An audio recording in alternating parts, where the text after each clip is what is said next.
Hey guys, welcome to the Property Panel Podcast. You got myself, Jalen Hardcastle, here with co-host Josh Story, and I think this is episode 32, and we're going to be going over the future of real estate and what's to come. But before we drop into that, you want to give a thanks to our sponsors? Yeah, I want to thank Collier Title Company, our title sponsor. If you need deed prep, title work, closings, and more, they're located in Louisville, Brandenburg, and E-Town. I can't think of their number off the top of my head, but if you just look up Collier Title on Facebook or Google, they'll be able to help you with any sort of title work, closing work, and that kind of stuff. And then for this week's sponsor, we got me and him. We buy houses. We can offer you cash and close in as little as 2 weeks. So if you have a house that you feel maybe is run down a little bit, or maybe you're having troubles with payments, just give us a call. We'll give you a cash offer. If not, we can give you some options other than that. But you can call us at 270-945-5416 and 270-945-7189. Yeah, I'm not good at remembering numbers. We came in kind of unprepared this week. It's busy with Josh's birthday and stuff, which we'll get into. But yeah, we're just coming straight at you. We noticed the last couple of weeks we've been having some audio difficulties as we're going over those slides. So we're trying to work on those here this coming week. And next week, I think we'll be coming at you with a little more professional podcast. But we didn't want to lack on the information that needed to be brought to you, especially ahead of this next week and these new things that are going to be put into place. But obviously, like Josh said, thank you to those sponsors. And if you or anyone you know would like to be a sponsor, we have weekly, monthly, and yearly options. It is $100 weekly, $300 monthly, and $3,000 yearly. And you're advertised on our intros, outros, as well as intermissions, as well as all social media platforms. And I think we're cumulatively reaching about 2,000 to 3,000 views a week. Like I said, we've been kind of stagnant the last month or so, just super busy with real estate, and then as well as it picking up. So it's just been busy for us, but yeah, we're gonna get back at it. But like you said, I had a wedding, vacations. We've just been really tied up. Lots of clients coming in, fair, yeah, you name it, we did it. yeah, we've been busy, but we definitely still love doing the podcast. We definitely still want to improve. Yeah, we've been slacking a little bit, but we're going to turn it around, something we're going to keep doing for the foreseeable future. So we're definitely going to keep improving on it. Yeah, and if no one watches, we don't care. This is our opinion, and it's our professional opinion. So, we're doing it for us as well as for you guys. But ultimately, at the end of the day, it's really helping us not only build ourselves, but build our brand and build our clientele, and as well as assist our clients a little better. But obviously, let's jump back in real quick before we jump into today's episode. We do have a giveaway on TikTok going on. So we're trying to reach 100 followers there. That's where we're actually getting a lot of our traction. A few of our videos have 2,000-3,000 views alone just on that platform. Whereas, on Facebook and other things, we're reaching a couple hundred here and there. So it's really nice to see us getting some traction on TikTok. And we do have Opus, where it pulls clips directly from, what you're seeing right here and gives us the best of the action to post on there. So that's pretty cool. At 100 followers, we are doing that giveaway. It's going to be some Property Panel Podcast merch as well as some Cedar Hill property merch. So you can go ahead and represent us. That's very appreciative. But yeah, like Josh said, it was your birthday yesterday. How you feel to be 26 years old? Feel about the same as 25. You just woke up on the same side of the bed and everything. Woke up, everything's the same. That's weird. That's weird how that happens. Just another day. No, but happy birthday to him. Thank you. And go ahead and drop, W in the comments or what have you. Drop him a happy birthday. It don't matter. He's the king. Big W. So, no, we're happy for him. We're about to go get a round of golf in, and I'm going to put it to him. Yeah, we'll see. Hey, we're going to warm up, and I'm going to shoot 249s. That'd be nice. I actually broke 100 for the first time ever, so I'm pretty excited. I'm riding on a wave right now. Yeah. But me and Josh play doubles a lot. We play against my papa and my uncle, and even though they're older and they can't shoot near as far as us, they hit it right in the middle, right where they want it every time. So it's very good competition, and we have a lot of fun, and it's really something just to get our mind off of, everyday life, as well as we are, mingling and networking while we're out there on the golf course as well. I bring my laptop on the course too, just in case I get a call, need to write a contract, hot spot. Yeah. So. Like today, actually, we had an investment property come up, and the bids, usually you can write up your offer, on paper, which I like to do. Some people do it on their computer on Dotloop, but this one actually has to be off of a specific website, so I got to bring that with me after my investor takes a look at that property. So we do work on a golf course. It is letting our brain free and kind of getting away from everyday life, but at the same time, we still got to get work done. And I think that's why, people like us, is because we continue to work even when we're having fun. Yeah, answer phone calls no matter what, and just make sure the job gets done. I mean, simple as that. But I'll probably bring my laptop too, because I got some things coming up. So hopefully an offer, but hopefully an offer. That's always stay hopeful. tuned. But on to the golf. Or in cahoots with the golf, we got the Cedar Hill Properties Golf Scramble. It's coming up November 2nd of 2024. And it's going to be a full round of 18 4-man scramble, best ball format. And it's all going to charity, so it is trophy only, but it's to a good cause. And we're anticipating 3,000 to 4,000 go straight to charity just through the golf scramble. And that's not including donations and stuff that people might have. But we're going to have a lot of cool Cedar Hill merch up there, some Cedar Hill golf balls. And it's just going to be a fun day, for us to network with everyone and to kind of get a little closer with our community.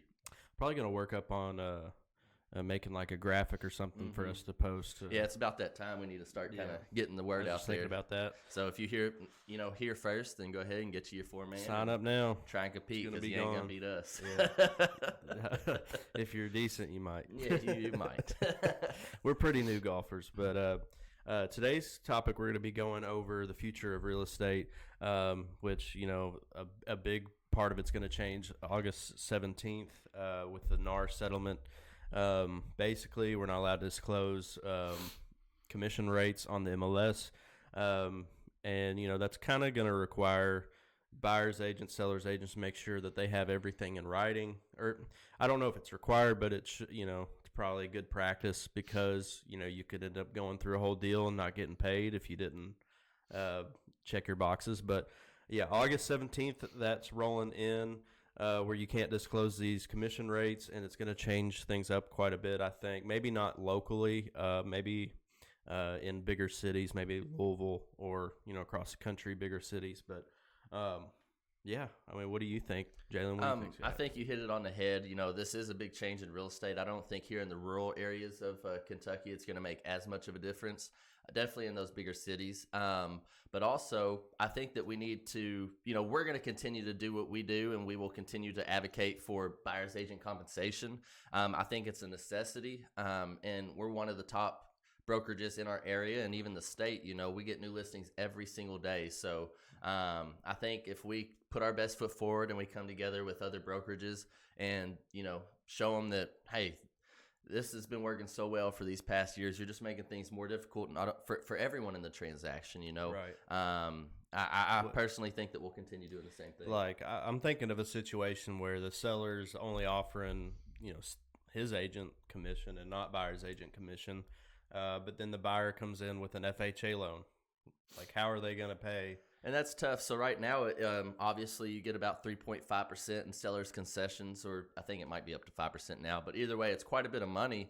But a lot of times, especially like you said, those first-time home buyers or even veterans with the VA loans, they need every bit of money that they can. So a lot of them won't be able to afford to pay their buyer agent commissions. And honestly, the best buyers have agents that represent them, And one thing that I'm going to start doing, and I think us as a team will start doing, is we'll have our own website. It's going to be a very easy URL. We're going to have to look some up on probably GoDaddy or something, but we're going to have our own websites with all of our listings, and we're going to put on that website our agent compensation and what we offer, because like I said, I think the homes sell a lot quicker and a lot better with agent representation. And I think the buyers are a lot more solid when they're represented by an agent, because they have that professional by their side and they know the ins and out of the transaction. So I still advocate for giving that buyer's compensation. Right. And I just feel like, we might see a few agents come in and try to do that 3% shit and just to get listings. Mm-hmm. And oh yeah, and there will be that. It's kind of like the flat fees that we're seeing now, which it sounds good on paper, but then when your house, you're not getting the representation. All it is your house is on the MLS, which you can kind of do yourself, as far as on all those syndicated websites. But another thing that kind of gets me is, like I said, we get listings every single day, especially in our office. We basically get at least 1 to 2 listings every single day. And with that representation not disclosed on the MLS, you're going to start getting, at least 20, sometimes upwards to 100 calls on your listings of these agents asking you if you're offering compensation. And that's where I think that those that website that we might come out with to show that compensation would be a real easy link to click. And if you're ever curious, you can just, show it right here. I know that we've talked about maybe putting it in showing time and stuff, which I think that NAR is trying to crack down on that. So I think But you can have your own website. You can have your own website as of now. Like I do think this stuff will change. Move, I think that NAR is going to end up cracking down on these things. They've already cracked down on the showing time where we could put it in there. I think since that's actually a directly syndicated app through the MLSs is why they're cracking down on that so much. The website thing, I think, will be a workaround, and we're going to continue to find workarounds. Some will work, some won't, and some will get cracked by NAR and some won't. But I think, like I said, if we all get these brokerages stand together and stand strong and put our best foot forward and show them that we want to have the best representation, So is it because it's for the National Association of Realtors? So if you're on your own website, that's not part of that? Correct. Okay. Well, good thing we know a website guy. Yeah, we know a website guy. He can put out a website all right, I guess. Yeah. He's They're not bad. best. They're all right. It's Josh. They're He's all right. good. He's pretty good at it. Go check out cedarhillteam.com. He did that whole website and is actually one of the hardest ones he's done because he had to syndicate through those other websites as well as lead generation and stuff like that. So it doesn't matter how complex or how simple it is. He does a really good job and for probably the best price around. I've done probably 20, 30 websites, which doesn't sound like a lot, but car dealerships, furniture stores, etc. But yeah, that was probably the toughest one. But hey, we can make a new one for our own stuff, and that'd be fun. But back to the topic, basically. So with you dealing with these calls, these agents are going to be calling, and you're still going to get calls. I mean, hell, I still get calls, and everything's right there on the MLS where it needs to be. But I think that offices will be able to fill another office role position by just taking these calls, just accepting these showings and letting these agents know what the compensation is. And I think it might be detrimental to business just to get that out there. I mean, we still got a lot of research to do and a lot of things are changing and a lot of new things are coming, but I think it's best if we stay ahead of the curve and try and ride this wave out while kind of putting out the flame of the NAR Association. Yeah, I agree. I mean, it's kind of all a little bit unknown because we don't know how it's going to react, the market's going to react to this, but it's definitely going to be some big changes coming, and I could see a lot of newer agents or agents that aren't doing a lot of due diligence, kind of falling to the wayside. Yeah, I agree with that tremendously. If these changes are coming, because you're going to have to be crunching numbers sometimes in some situations where maybe you're going to have to up the price to compensate for commission, whatever it may be, which I don't understand the whole rule anyway, because it's just kind of the same as it was, except now it's, I don't know. Yeah, so I kind of get it. I mean, I don't know exactly, I ain't obviously in the minds of everyone, but I do see that some sellers think that they are paying too much in commission, but I really personally can look at it both ways. I also think that the buyers are bringing the funds for the closing and they're paying that. So in my eyes, technically, the buyer's also paying. I've always read it to buyers as like, hey, you got free representation, but at the same time, they're the ones paying for the home and the loan, and they're the ones paying all of us, essentially. And the seller already, kind of takes the commission into account with what they price it at. Or it's what they're willing to take. So, if they know they're going to pay 5%, they're like, oh, well, my bottom dollar has changed from this to this to compensate for that. So I feel like it's already been like that. And like you said, the buyer already pays because they're bringing the money to the table.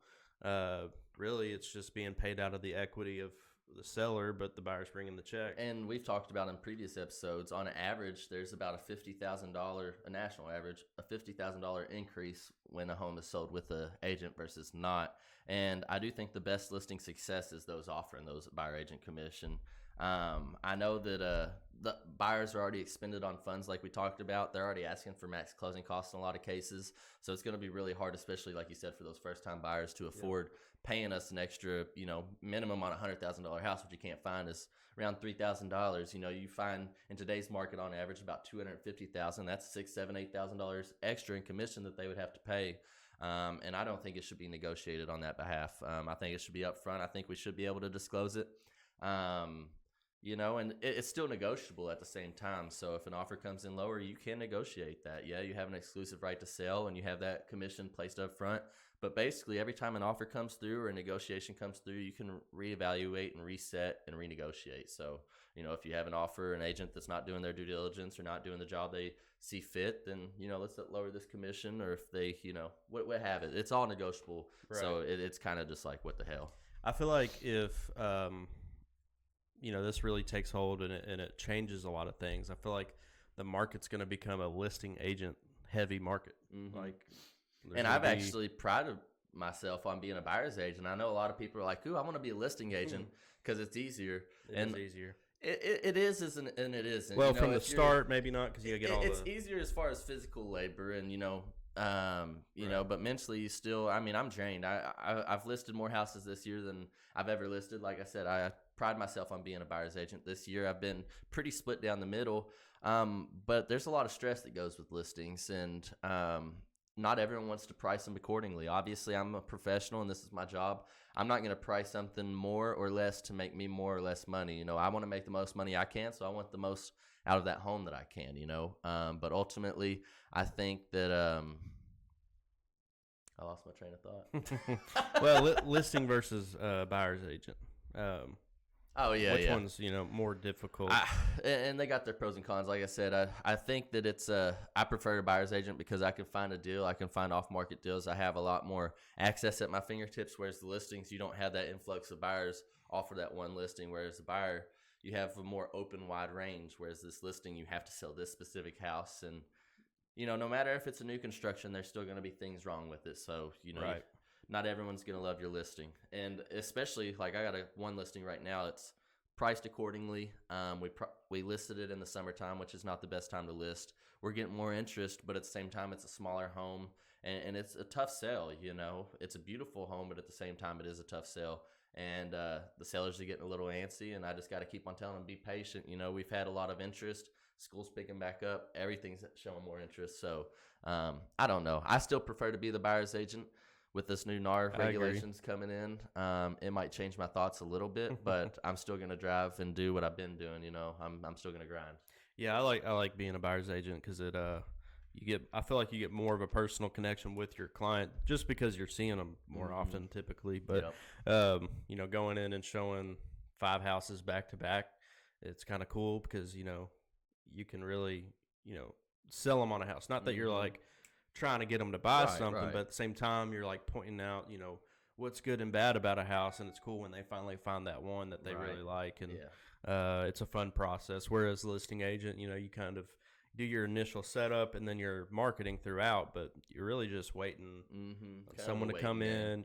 You're waiting for mental or physical. Which do you prefer? Yeah, but that's kind of the NAR settlement. Before we do sign off, I do kind of want to break down a little bit with how the market's going, like we discussed. We're moving into the fall months. School's back in session. I see a lot more interest picking up. Obviously, our inventory's picking up as well, but I think our buyers are about to start hitting it with the interest rates being the lowest they've been in over a year. So I say get in while the getting's good because the prices are about to start increasing again. Yeah, I could see that. Yeah. Once interest rates go down, I just don't see why they wouldn't. Prices wouldn't go up. I mean, makes it a little bit more affordable on the monthly. And that's just typically what happens when interest rates go down. But we still kind of have a low volume, don't you think?